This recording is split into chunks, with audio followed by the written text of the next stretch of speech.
My pictures are concerned with the coming together of beauty and sadness. There's a tension between some sense of stillness and some sense of unease. Ultimately, these pictures are about a search, attempting to make a connection to something larger than yourself. Cathedral of the Pines was 5 years in the making, and now when I see the final prints, I could just, maybe for the first time, really just be engaged in the pictures as descriptions of my own world as an artist. The meaning of a picture could reside in the smallest detail, like a cobweb or a part of a car, looking through a window, dust on a wall, the description of flesh. That picture is titled Cathedral of the Pines, and it was made literally in the trail of Cathedral of the Pines. I want to make a photograph about a moment of reckoning or discovery, and it's a teenage boy on skis in this beautiful kind of idyllic nature, being drawn into the light, into an outhouse. And the suggestion is that there's something happened there, which remains a mystery. One of the primary themes in the show is a search for meaning. The mattress is emblematic of that. A figure who's just discovered an old mattress with flowers on it. And there are 2 police cars just on the outskirts of the forest. The window plays a very prominent role throughout all the pictures.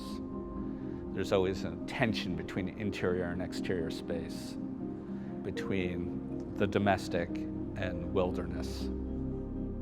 In Disturbance, we have a sole female figure who's looking out through a window at 3 firemen out on the ice.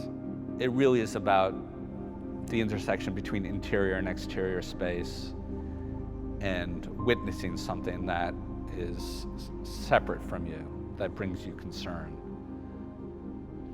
I really love mother and daughter and woman at sink, which to me feels like a painting.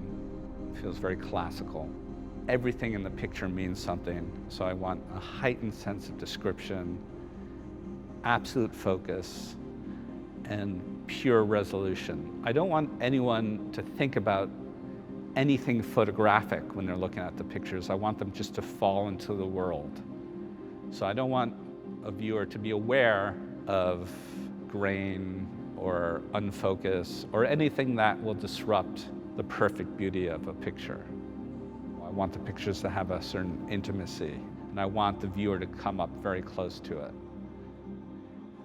This entire body of work was printed on the Epson P9000, which has been an extraordinary pleasure making the prints in terms of the heightened resolution and extraordinary detail in the prints. It was a revelation. It was literally like seeing a new world of the pictures. It's like wiping the lens clean and seeing for the first time detail that we didn't see when we were shooting and only have been revealed through the process of printing. It's those details that in the end makes the pictures as powerful as they are. So we made the final decision to use Legacy Baryta, which was the paper that for us had the greatest range in terms of color and palette and light, and truly made stunning prints. I made the decision to use 3-inch white borders of the actual paper instead of a matte, so that paper becomes part of the meaning of the picture.